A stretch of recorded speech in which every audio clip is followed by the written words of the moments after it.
दिव्यज foundation समोर आणलं. आता नुकतेच आपण एक अवॉर्ड्स केलेत, त्याच्याबद्दल सांगा.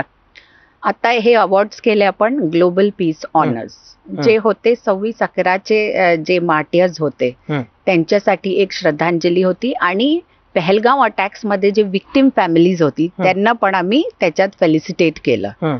आता हे का केलं, कारण 26/11 तर होऊन 17 वर्ष झाली, मग परत पहलगाव झालं आणि तेव्हाच आता दिल्लीचा पण इश्यू झाला आपल्या अटॅक्स.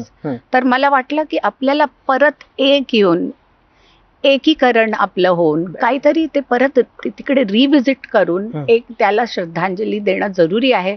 परत आपला जे देशासाठी निष्ठा आहे ती रिअफर्म करणं जरुरी आहे. त्यामुळे तो कार्यक्रम केला आणि मला इतका आनंद होतो की प्रत्येकाने हे सांगितल्याबरोबर की काय कार्यक्रमाची रूपरेषा असेल हे सांगितल्याबरोबर प्रत्येक माणसांनी व्हॉलंटरीली त्याच्यात सपोर्ट केला.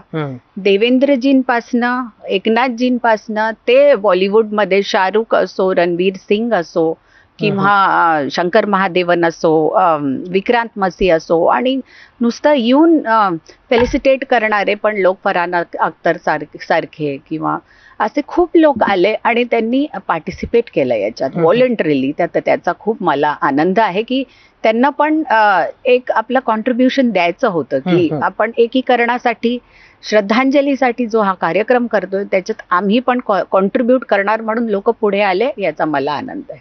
खरंच जर बघितलं तर तुम्ही पालघर